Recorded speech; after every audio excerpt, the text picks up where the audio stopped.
Gálatas, capítulo 5. Está na página 203 do Novo Testamento, versículo 1.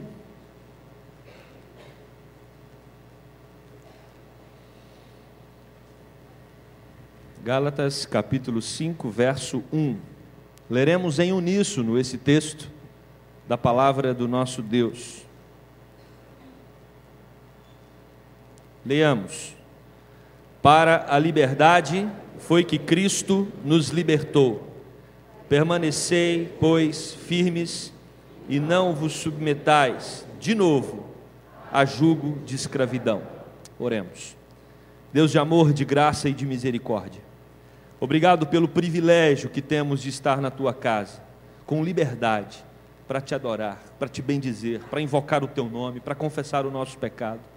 Ó Deus, toma agora, quando a Tua palavra será exposta, que o Senhor mesmo nos comunique ao coração por meio do Teu Espírito, que sejamos edificados, alimentados, tratados pelo Senhor, para que tenhamos uma vida que Te agrade a cada dia mais.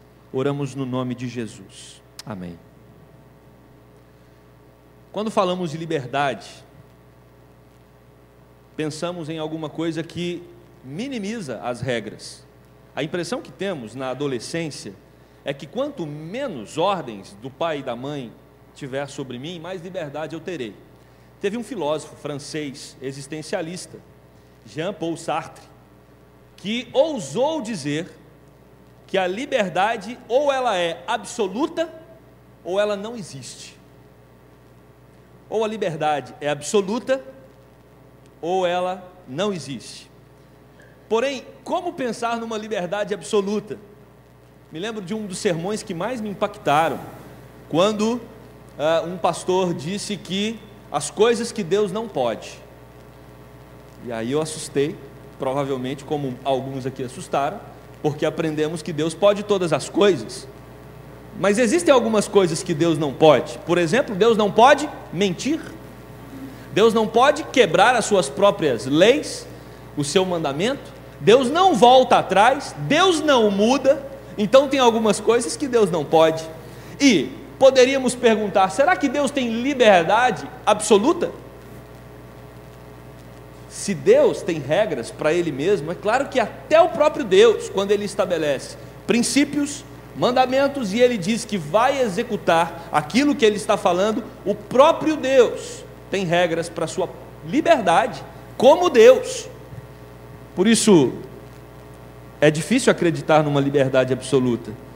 Liberdade exige regras, até mesmo para você ter liberdade, você precisa ter uma lei que diz que você tem liberdade. E nós temos no artigo 5º da nossa Constituição, uma lei muito clara que estabelece vários parágrafos sobre a nossa liberdade. Mas o artigo 5º diz o seguinte: todos são iguais perante a lei, sem distinção de qualquer natureza, garantindo-se, e aí tanto para brasileiros como aqueles que residem no país, a inviolabilidade do direito à vida, à liberdade, à igualdade, à segurança e à propriedade. Ou seja, até para você ser livre tem que ter uma lei que diz que você é livre. Meus amados, algumas pessoas na igreja a qual Paulo está escrevendo, estava tendo dificuldade com a liberdade. Porque quando nós tratamos desse tema dentro da igreja, socialmente as pessoas têm a impressão de que o fato de você seguir uma fé cristã, o fato de você ser membro de uma igreja, o fato de você confessar Jesus como Salvador, isso vai tolir a sua liberdade. Porque quando você não tem uma fé, quando você não tem normas para seguir, você pode fazer da sua vida o que você bem quiser. Mas nós sabemos, meus queridos, que isso não é uma verdade, porque muitas pessoas se prendem na sua própria liberdade. Existe um conceito de falsa liberdade que permeia a sociedade. Ou seja, a pessoa diz: eu sou livre agora, que eu sou maior de idade, para beber o quanto eu quiser. E aí ele se torna um dependente daquele vício. Ou seja, muitos, em nome de uma liberdade, vão para caminhos que os aprisionam. E agora, Paulo está escrevendo para uma igreja que estava confundindo algumas coisas. Eles achavam que, porque agora eles são livres em Cristo Jesus, eles poderiam inserir coisas no Evangelho. Essa igreja está tendo um problema, porque eles não estão entendendo que Cristo é suficiente. Meus amados, o que identifica uma seita é quando essa seita afirma que não basta Jesus, não basta crer no Senhor, em Cristo como Salvador, precisa de algo a mais, ok? Como identificar uma seita hoje? É só você ouvir as pessoas daquele grupo dizendo, você pergunta, Jesus é suficiente? Não, Jesus é suficiente, mas você também precisa acreditar no que o profeta tal disse ou no que a pessoa tal escreveu. Não, mas não é só Jesus, não é só Jesus, é Jesus mais isso. Toda vez que você ouvir alguém dizendo é Jesus e mais alguma coisa para você pertencer àquela comunidade, esse é um pré-requisito muito claro para identificar uma seita, porque nós cremos em Jesus e em Jesus apenas. Nós cremos em Jesus e tudo aquilo que a palavra de Deus fala a respeito de Jesus, porque se você afirma que precisa de Jesus e mais alguma coisa, você está dizendo que a morte de Cristo não foi suficiente. Quando nós afirmamos que precisamos de Cristo e mais alguma coisa, nós estamos dizendo que a cruz é desnecessária. Por exemplo, se eu afirmo que pelas obras eu posso chegar até Deus, não precisava Cristo ter morrido na cruz, por mim mesmo eu chegaria. Mas a Bíblia quer deixar claro, e Paulo está tendo uma conversa séria com essa igreja, porque eles estavam querendo acrescentar alguns usos e costumes na igreja aos Gálatas, e Paulo diz que todos os líderes que estavam tentando emplacar esses conceitos, eles eram anatemas. E o que significa esse termo, meus irmãos? Eram malditos, deveriam ser separados para destruição. Esse é um zelo que nós precisamos ter com a casa do Senhor. Meus amados, você e eu devemos estar sempre atentos àquilo que se prega, àquilo que se fala, até naquilo que se canta e nas nossas próprias conversas, porque nós não podemos acrescentar, e o livro de Apocalipse vai nos ensinar isso também, nós não podemos acrescentar um tio àquilo que Deus estabeleceu como sendo a sua palavra. E Paulo então, escrevendo para aquela igreja, ele vai dizer que é Jesus e não existe nenhuma coisa a mais. A liberdade cristã, ela possui regras, sim, assim como qualquer outra liberdade precisa de leis, a liberdade cristã também. Por isso eu quero desenvolver o seguinte tema com os irmãos nesta hora: as regras para a liberdade cristã. As regras para a liberdade cristã. A primeira regra: só há liberdade em Cristo. Só Cristo pode promover a verdadeira liberdade. Não existe sensação de ser livre fora de Cristo Jesus. Por quê? Porque a palavra de Deus vai colocar, livro de Romanos, capítulo 8, que nós estamos num estado de escravidão do pecado. O que isso quer dizer? Isso quer dizer que quando Cristo não faz parte da nossa caminhada, quando nós não temos o auxílio do Espírito Santo, nós não conseguiremos vencer o pecado que habita em nós. A palavra de Deus vai colocar que nós estamos caídos nas nossas transgressões, nós temos um coração inclinado para tudo aquilo que vai contra Deus, e talvez você nesta hora pense, mas existem pessoas que não têm Jesus, mas que não são maldosas.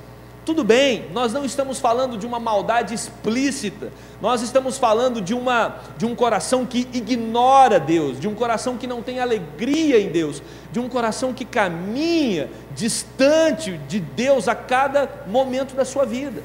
As pessoas, existem muitas pessoas que elas não são maldosas, né, cheias de maldade, mas são pessoas que descartam Deus, porque elas estão cegas, elas estão impedidas de descobrir aquele que pode trazer a verdadeira liberdade. Você tem registrado na sua memória, provavelmente, alguns famosos que cantavam e que discursavam acerca da liberdade, mas que morreram nos seus vícios degradantes. Quantos nós sabemos? Eram pessoas que viviam pregando para a juventude uma liberdade, viver sem regras, viver cada vez mais fazendo aquilo que te dá na cabeça. Essas pessoas se definharam nas suas prisões emocionais, nas suas prisões de coração e de mente. Por isso, Se Jesus liberta o homem da maior das prisões, e qual é a maior das prisões? A morte. A morte, essa é a grande prisão. Se Jesus é capaz de, por meio do seu sangue, da sua morte, da sua ressurreição, libertar você das piores das prisões, que é a morte e a morte eterna, acredite, Cristo vai libertar você de todas as outras armadilhas que porventura estejam cercando a sua vida. Nós vivemos em liberdade quando estamos em Cristo Jesus. Cristo nos tirou da prisão, Cristo nos tirou da cegueira espiritual, Cristo nos tirou das garras do inimigo, para que tenhamos liberdade nele. É isso que o apóstolo Paulo está ensinando para aquela igreja. Nós sim, somos um povo livre. Livre para quê? Livre para adorar, livre para se relacionar com aquele que reconhecemos como Senhor dos nossos corações e Senhor das nossas vidas. Como esse processo se deu? Esse processo se deu da seguinte forma: imagine, você tem uma pessoa condenada que vai diante do juiz. Essa pessoa, ela tem uma sentença de morte, mas o juiz não apenas libera a pessoa dessa sentença, mas adota esse indivíduo para viver com ele, na casa dele. E esse juiz diz para esse condenado: você estava condenado à morte, mas agora eu vou liberar você dessa punição, e não só isso, eu vou te convidar para morar comigo. E não só isso, você pode me chamar de pai. E não só isso, eu vou suprir todas as suas necessidades. E não só isso, você vai morar comigo por toda a eternidade. Isso é liberdade. É quando o juiz não simplesmente anula aquela sentença maldita, mas o juiz adota aqueles que foram lavados e remidos pelo sangue de Jesus e faz deles os seus filhos. Hoje o nosso primeiro culto, o reverendo Duz pregou sobre isso e nós não combinamos. Sobre adoção. É quando nós podemos chamar Deus de papai. Papai. Eu não sei se você tem o hábito de fazer a sua oração chamando Deus de papai. Nós precisamos orar dizendo que Ele é o Deus poderoso, que Ele é o Salvador, que Ele é o Deus tremendo, Deus soberano. Mas nós precisamos enxertar nas nossas orações o termo papai. E quando nós fazemos isso, nós não podemos fazer uma correlação com os nossos pais, às vezes, porque os nossos pais, cada um tem uma figura, né, paterna aqui construída na mente, e às vezes você tende a relacionar o Deus Pai com o Pai aqui da terra. Evite isso, porque quando nós olhamos para Deus, nós temos um papai, que é capaz de amar você ao ponto de entregar o único filho dele, Jesus Cristo, para morrer numa cruz, como uma declaração de amor que Ele faz a você dizendo: eu te amo. Ah, mas o Senhor me ama que tanto? Olha para a cruz, que na cruz eu revelo a profundidade do meu amor para com você. Cristo morreu numa cruz, para que eu e você pudéssemos celebrar a liberdade nele. E eu vou dizer uma coisa: nem as cadeias, nem as prisões podem impedir o cristão de viver nesse espírito de liberdade. Porque quando você olha os apóstolos, especialmente Paulo, ele escreve várias cartas, estando aonde, meus amados? Na prisão. Estando na prisão, o apóstolo Paulo escreve a respeito de liberdade, porque nada nesse mundo pode apagar a liberdade que há no coração daqueles que creem no Senhor Jesus Cristo. E é por isso que o apóstolo Paulo enfatiza esse assunto. Vocês agora são livres, vocês foram libertados em Cristo para viverem sempre nessa liberdade. E o que é viver livre em Cristo? É viver no Espírito. Ele vai desenvolver esse tema no capítulo 5 do livro de Gálatas, no mesmo capítulo que nós lemos, no versículo 25. Viver no Espírito é você ter a plena percepção de que não está mais sozinho, nem nos seus momentos de alegria, nem nos períodos mais difíceis da sua vida. Você tem a companhia permanente de Deus com você. É o que o salmista escreve no Salmo de número 139. Se eu subo no mais alto céu, lá o Senhor está. Se eu desço no mais profundo abismo, o Senhor também está. Se eu olho para um lado e para o outro, o Senhor está, porque o Senhor está comigo onde eu estiver. Deus está conosco. E quando Jesus Cristo, Ele está partindo, Ele está subindo, sendo assunto aos céus, A Bíblia vai dizer que ele promete aos seus discípulos que ele enviaria o Espírito Santo, ele derramaria do seu Espírito, e o Espírito Santo iria habitar nos corações daqueles que creem em Jesus. Então nós somos um povo livre, porque nós não andamos mais sozinhos, perdidos, angustiados, desamparados, mas nós estamos amparados pela poderosa mão de Deus e pela companhia permanente dele. Tem momento que você acha que a família te abandonou, tem momento que você acha que seus amigos te abandonaram. Não tem problema, faz parte do processo. Mas o que você nunca pode ter na sua mente como um cristão seguidor de Jesus é que Jesus te abandona, porque Ele não te abandona, Ele está sempre presente. Fica tranquilo, se tem um nó, Ele vai desatar. Se tem um problema, Ele vai resolver, Ele vai dar a solução para você, porque Ele é o bom pastor que guia o seu povo. E o Salmo 23 vai dizer que Ele guia por pastos verdejantes. Que calor nós atravessamos esses dias, e provavelmente o salmista Davi estava num calor desse quando ele escreveu que Jesus também refrigera a sua alma. Como é bom um refrigerador, como é bom o ar-condicionado, né? Já é uma profecia do ar-condicionado lá no Salmo 23, né? Refrigera a minha alma. Meus queridos, Deus quer trazer alívio para o seu coração. Liberdade significa alívio, significa paz, e Cristo traz tudo isso para você. Basta crer nele como Senhor e Salvador. Aquele que é livre em Jesus, ele faz a vontade de Deus, porque ele olha para a lei de Deus e não tem a lei de Deus como sendo um peso, como sendo uma obrigação, como muitos encaram. Alguns acham que não fazer o que é proposto aí fora é viver acorrentado. A religião acorrenta o indivíduo. Meu amado, o que acorrenta o indivíduo são as propostas que o mundo oferece. Ao contrário, o que Deus quer é fazer com que você ame a sua lei, porque à medida que você ama a lei do Senhor, isso está no versículo 14 do mesmo capítulo, quando nós fazemos a vontade de Deus, nós temos a plena percepção da companhia dEle, e nós então nos aproximamos progressivamente dEle, e essa aproximação gera confiança, gera paz, gera uma libertação no nosso coração e na nossa caminhada. Precisamos ter prazer na lei do Senhor, meditar nessa lei de dia e de noite, porque isso certamente vai trazer para nós essa verdadeira sensação de liberdade. Liberdade para entrar na presença de Deus e desenvolver um relacionamento de amor e vida. Isso é possível, creia nisso, mas apenas em Cristo Jesus.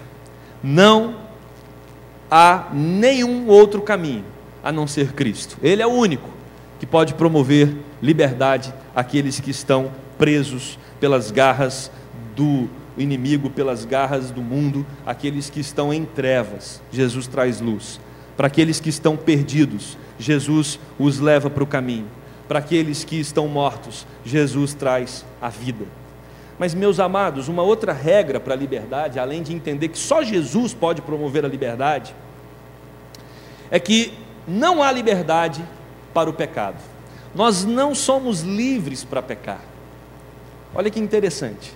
Para você entender a liberdade em Cristo, você precisa entender que você não é livre para fazer o que você quer.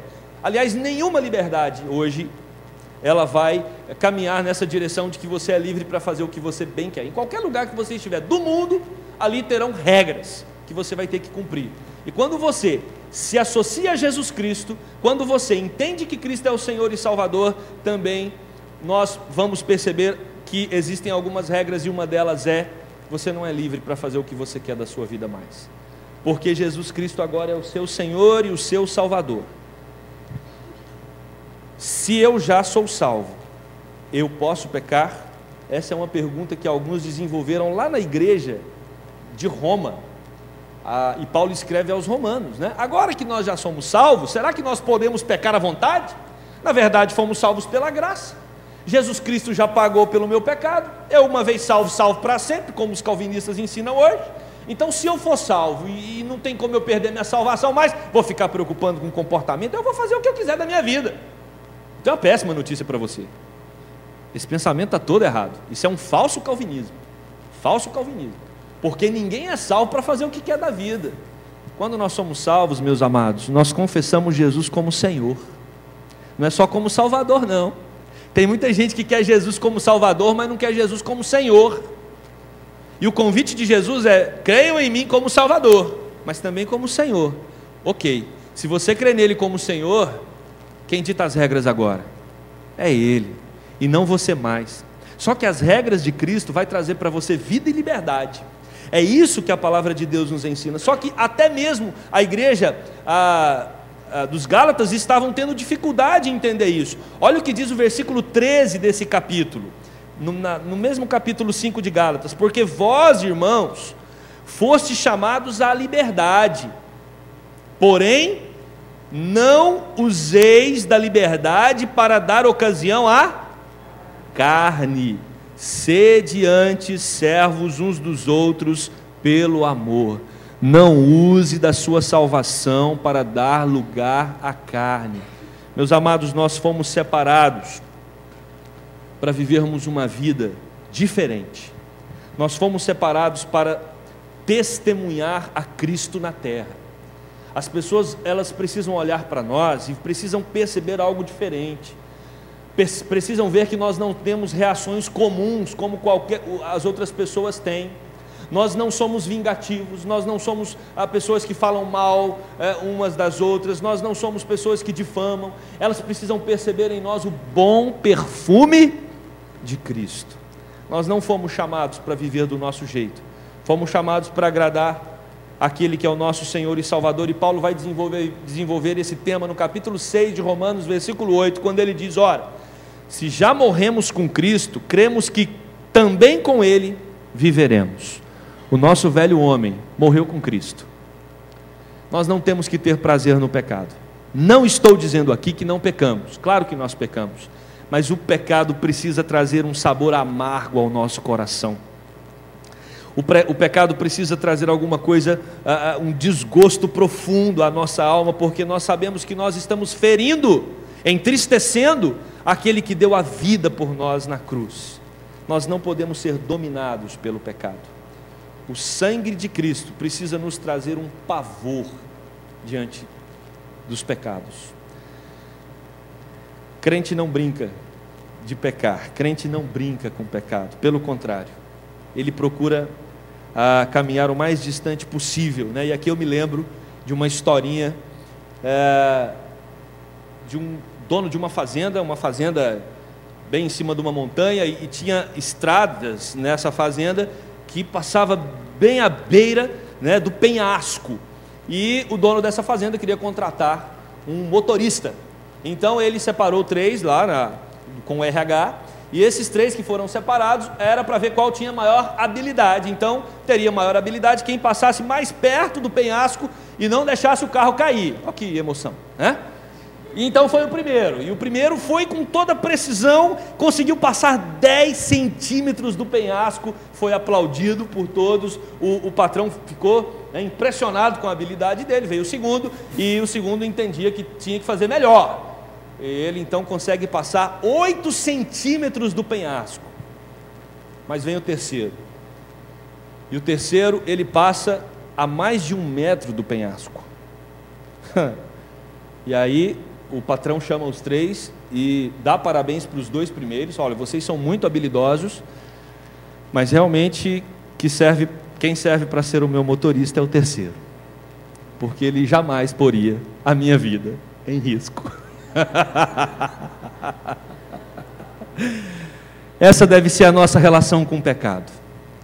Não beire o pecado, não se arrisque tirar um fino do penhasco. Distancie do mal, fuja do pecado, como José fugiu. Nós não podemos achar que somos capazes, porque o nosso coração, como a própria palavra de Deus nos ensina, ele é enganoso. Às vezes já achamos que conseguimos, e de repente podemos ser surpreendidos. Por isso, outra regra para a liberdade cristã é: a liberdade cristã não te dá o direito de pecar. Primeiro, só há liberdade em Cristo. Segundo, a liberdade cristã não nos dá o direito de pecar. Em terceiro lugar, as obras não nos libertam. Vivemos numa cultura, e o Brasil tem muito disso, aonde achamos que precisamos fazer coisas boas para agradarmos a Deus. Quer ver um exemplo? Quantos de nós já não pensamos quando aconteceu um grande problema na vida, quer na saúde ou na família, que você olhou para aquela situação dramática, para aquele problema e disse: Deus, aonde foi que eu errei? Essa dedução é uma dedução natural, não fique angustiado se já aconteceu com você. É uma dedução natural de que quando nós desobedecemos, Deus nos pune com alguma coisa ruim. É uma relação de obras. Eu preciso fazer tudo certo para Deus ser bonzinho comigo. E quando eu faço alguma coisa errada, Deus vem e me pune porque eu fiz alguma coisa errada. Essa matemática, ela não funciona com a palavra de Deus. Não funciona. Não vá por essa linha. É claro que Deus pode sim disciplinar os seus filhos, é claro que algumas coisas que acontecem conosco é consequência do nosso pecado, mas nós não podemos fazer disso uma regra, porque, meus amados, você vai perceber na palavra de Deus vários homens e mulheres que sofreram e eram justos diante de Deus. Podemos citar qual exemplo? Jó, não é? Podemos citar o próprio exemplo de Davi, podemos citar exemplos de profetas. Aliás, irmãos, a vida do profeta era uma vida marcada por intensa angústia. E toda vez que vem essa história de profeta, eu lembro de Oséias. Eu não consigo ver um profeta, né? Tem o Jeremias também, que foi até chamado do profeta chorão, mas a vida do profeta, diferente das profetisas que nós temos hoje, os profetas de antigamente, eles nem queriam esse ofício, porque era um ofício, é o chato, sabe o chato? Todo mundo fala assim: pessoal, vamos para uma festa em tal lugar. Aí Deus fala para o profeta: vai lá e fala que não é para ninguém ir. Todo mundo animado, na vibe, né? E aí o profeta: gente, eu tenho uma palavra de Deus aqui.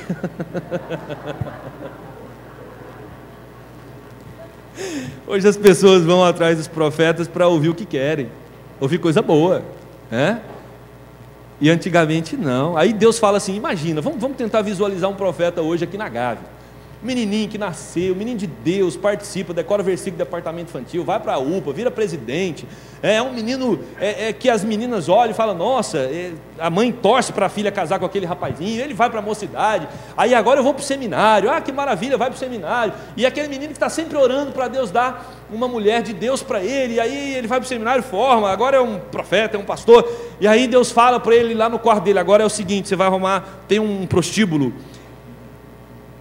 Você vai lá no prostíbulo e tem uma prostituta lá que ela é conhecida na cidade inteira. Casa com ela. Não, imagina o pastor tendo que resolver esse problema com o conselho. Mas, Senhor, para aí, vamos recordar. Eu sou aquele menino que decorava versículo, né, que fui líder da... a prostituta mais mal falada da cidade. Vai casar com ela, é uma festa bonita. Bom, Deus está mandando, o homem foi. E aí, casou. Passou um tempo, ele pensou: bom, Deus vai ter misericórdia, essa mulher vai parar de ser prostituta. Não, continuou sendo a mesma prostituta de sempre. Que lógica tem nessa matemática de Deus? E aí o profeta, depois de um tempo, nesse sofrimento, nessa angústia, nessa crise, Deus chama ele num canto e fala assim: você entendeu tudo isso? Ele: não entendi, nem gostei. É para que você, como profeta, entenda o que passa no meu coração, quando eu vejo o meu povo, que eu separei para ser meu, se prostrando diante de outros deuses. É a mesma sensação que você está tendo de ter uma esposa que está dentro da sua casa, mas vive tendo relações com outros homens. E o outro profeta, gente, que Deus vira para ele e fala assim: faz uma fogueira. E ele fez. Agora pega fezes e põe para assar, para assar na fogueira. Senhor, fezes? De vaca? Não, humana. E ele põe. Agora come.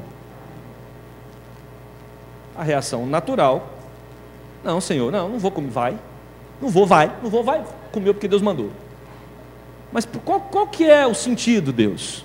É para que você perceba o que eu sinto com o pecado do meu povo. É isso que eu sinto.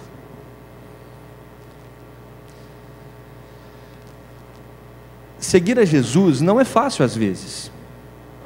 não significa que os caminhos vão ser maravilhosos. Por isso, não faça essa relação sempre de que, não, quando a gente segue a Jesus, tudo dá certo. Pelo contrário, pessoas na Bíblia sofreram por seguir a Jesus. E ainda mais, qual é o nosso maior exemplo?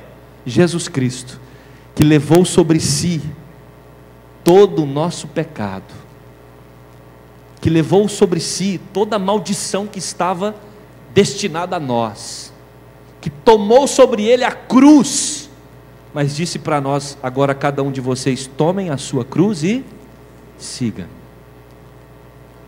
Por isso, não pense que com as obras você vai conseguir a salvação, porque você consegue a salvação é por meio de Jesus Cristo. O problema é que aquela igreja, as pessoas já tinham encontrado salvação em Cristo, mas estavam querendo alguma coisa a mais. E você não precisa de nada mais. Você não precisa de fazer coisas boas para conquistar a atenção de Deus. Não, Deus já conquistou a sua atenção quando Ele enviou Jesus para te resgatar. Você não precisa ficar chamando a atenção de Deus, porque Deus já chamou a sua atenção e Deus já separou você para Ele. Pastor, mas então, que sentido faz eu viver uma fé sem boas obras? Não é para você viver uma fé sem boas obras. Pelo contrário, nós fomos salvos para as boas obras. O que eu e você precisamos entender é que as obras não salvam. Ao contrário, nós fomos salvos para as boas obras. Então nós devemos fazer coisas boas, como Paulo escreve aos Romanos capítulo 12, verso 6. Tendo, porém, diferentes dons, segundo a graça que vos foi dada, se profecia, seja segundo a proporção da fé, se ministério, dediquemo-nos ao ministério, ou que ensina, esmere-o no fazê-lo, ou que exorta, faça-o com dedicação, o que contribui com liberalidade, o que preside com diligência, quem exerce misericórdia com alegria. Nós servimos a Deus, nós servimos uns aos outros, sim. Nós temos que ter boas obras, sim. Mas nós não devemos achar que são as nossas boas obras que nos salvam, porque quando afirmamos isso, nós estamos negando a cruz. Nós fomos salvos por Cristo Jesus, e agora sim, nós precisamos fazer diferença na nossa casa, precisamos fazer diferença na igreja, precisamos fazer diferença na sociedade, precisamos impactar o nosso país com o Evangelho, e fazemos isso com obras, mas não para alcançar a salvação, mas motivados pelo Espírito, porque já fomos salvos.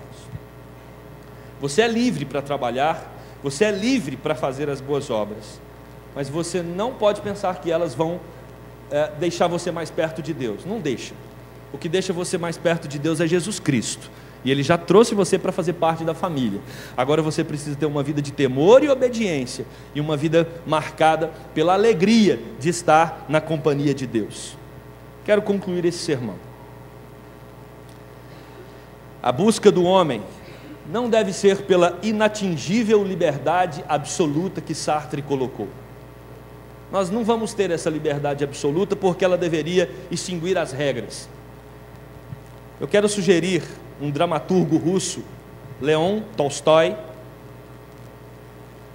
que escreveu o seguinte: não alcançamos a liberdade quando nós buscamos a liberdade. Nós alcançamos a liberdade quando nós buscamos a verdade. Achei muito interessante essa fala dele. Você não alcança a liberdade buscando liberdade, você alcança a liberdade buscando a verdade. O que o Tolstói não fala, mas nós sabemos, é que Jesus Cristo é o caminho, a verdade e a vida. Busque a Cristo e você terá liberdade. Busque a Cristo e você terá leveza no seu coração. Você terá paz na sua alma. Em Cristo nós somos livres da morte e da condenação eterna. Em Cristo nós somos livres e capacitados pelo Espírito para dizer não ao pecado. Em Cristo nós somos livres e capacitados pelo Espírito para praticar obras que glorifiquem a Deus e não o nosso próprio ego. Porque quando nós fazemos obras com as nossas próprias forças, isso orgulha o nosso coração. Mas quando é motivado pelo Espírito e capacitado pelo Espírito, a glória, o louvor e a honra é toda ao Senhor. E é isso que nós devemos fazer, e para isso que fomos separados. Vivermos uma vida que glorifica a Deus. Isso vai acontecer quando nos submetermos ao Espírito Santo, procurando sempre uma vida de liberdade, mas liberdade em Cristo Jesus. Não mais escravos do pecado e não mais achando que pelas obras podemos chegar em algum lugar, entendendo que somente em Cristo teremos a verdadeira liberdade. E que o nosso Cristo, o nosso libertador, nos abençoe. Amém? Vamos orar. Querido Deus e eterno Pai, estávamos presos pelas algemas do pecado, estávamos condenados à pior das escravidões, que era a morte eterna. Mas o Senhor, através da morte e ressurreição do Teu Filho, trouxe liberdade e vida eterna àqueles que creem no nome de Jesus. Obrigado, Deus. Te louvamos e te bendizemos, porque no Senhor nós somos verdadeiramente livres, livres para te amar, livres para te obedecer, livres para te seguir. Oh Deus, o Senhor conhece o coração de cada um aqui. O Senhor conhece aqueles que estão lutando com alguns pecados, que tentam os aprisionar. A nossa oração nessa manhã é para que o Senhor os liberte, o Senhor os capacite com o Teu Santo Espírito, para que eles tenham uma vida marcada pela santificação. Oh Deus, o Senhor também conhece aqueles que têm tendências para fazer coisas achando que isso de alguma forma vai agradar ao Senhor. Que eles consigam entender que o único que pode trazer salvação é Jesus Cristo, e nenhuma outra obra pode trazer salvação. Mas que uma vez salvos, nós devemos sim praticar as boas obras para a Tua honra e Tua glória. Nos ajude, Deus, a vivermos conforme a Tua palavra, a colocá-la em prática e a encher os nossos corações de alegria pela salvação e pela liberdade que adquirimos por meio de Jesus Cristo. Oramos assim, no nome dele, o nosso Salvador. Amém.